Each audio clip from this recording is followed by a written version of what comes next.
to a story time?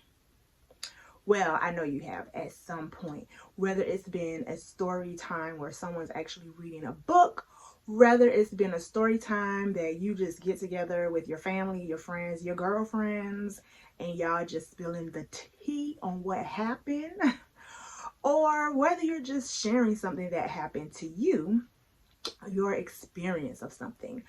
But we're going to do kind of like a story time with the children. Now, y'all know I be teaching. So I do lots of story times, lots of read alouds that go with lessons. But I decided, why not do a read aloud of a very interesting book? Okay, guys, this is not for your kids. Mm-mm. This is my book, Test of Love. So it's my book. I don't have to get anybody's permission. You have permission. Oh, thank you. All right, so just to give you a little background, the name, well, we already know the name of the book is Test of Love. It is by me.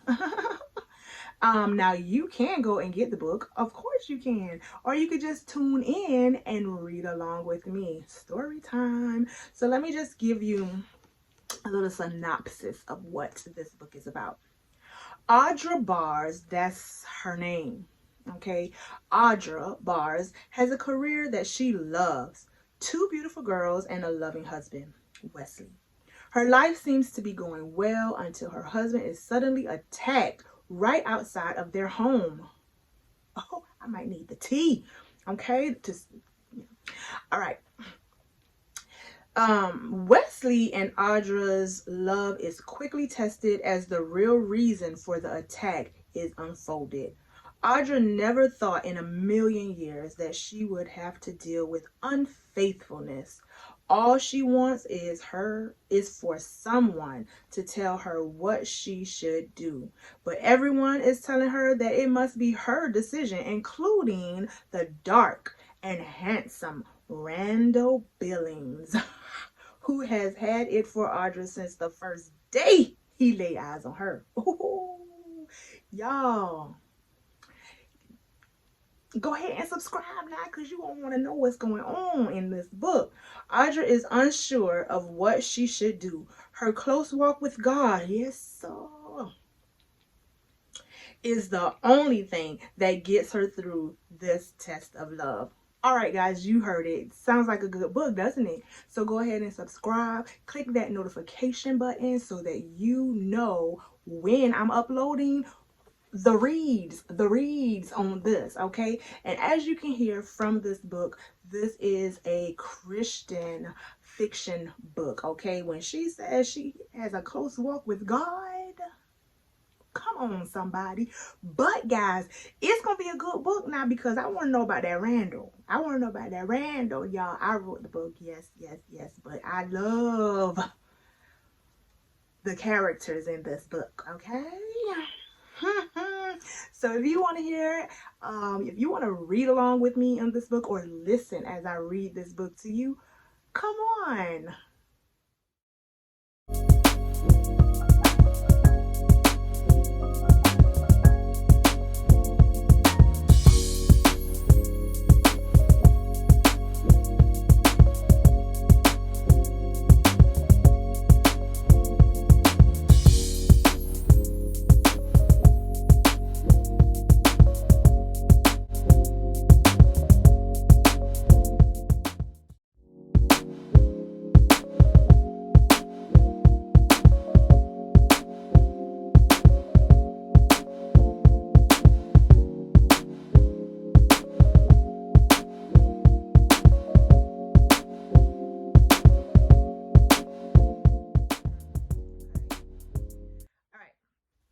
It starts off Saturday, February 14th.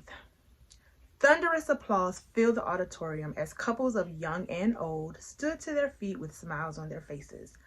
Audra and Wesley took a bow after lifting their interlocked hands up toward heaven.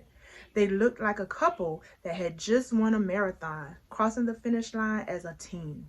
In some way, they had done just that, and just like a marathon runner must put on hours and hours of hard work to prepare for that day, the Bars had done the same. This night was the proof that together, with God first, anything was achievable. They both held their other free hand up in praise, thanking God for what only He had done. God got the glory every time, and it was very evident at that moment. Audra looked at the smiling faces that occupied the entire front row of the auditorium. Her family and friends were like fans, she and Wesley's biggest supporters. She mouthed the words, and watched as each of their smiles seemed to grow bigger. Her parents took each other's hands and returned the words. They were so proud of their daughter and son-in-law. The two had truly shown that what the devil meant for bad, God can turn it around for good. Yeah!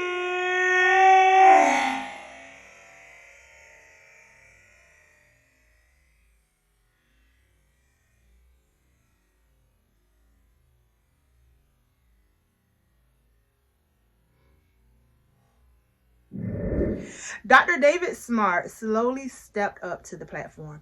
He made his way next to the couple that he had invited to speak and share their testimony with the dozens of couples standing. From the response he was observing, he knew that they had thoroughly enjoyed this year's couples love conference. He had witnessed the bar's transformation for himself as he counseled them over a year ago. He was amazed at how quickly they began to make progress after the attack on their marriage. His words to them were, "Not many couples work through this type of hit on their marriage in such a short time. In fact, many marriages ended because of it." He could name a list of couples that he had tried desperately to help that had a different ending to their story than the bars.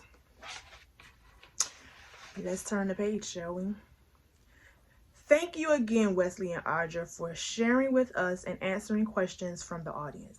As Dr. Smart began to speak, the crowd slowly took on order, and sat down in their seats.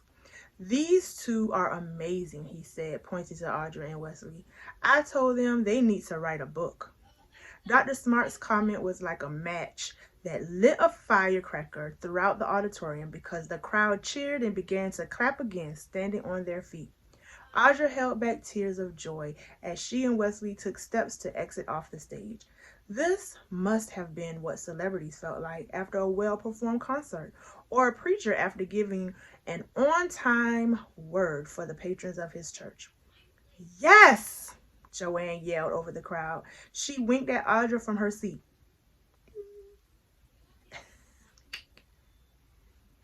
After standing around in the auditorium for nearly an hour after the conference had ended, shaking hands and answering a few more itching questions from couples, Audra was tired. She felt so good up there sharing her story. She wasn't ashamed, and she made sure that she answered every question as honestly as she could.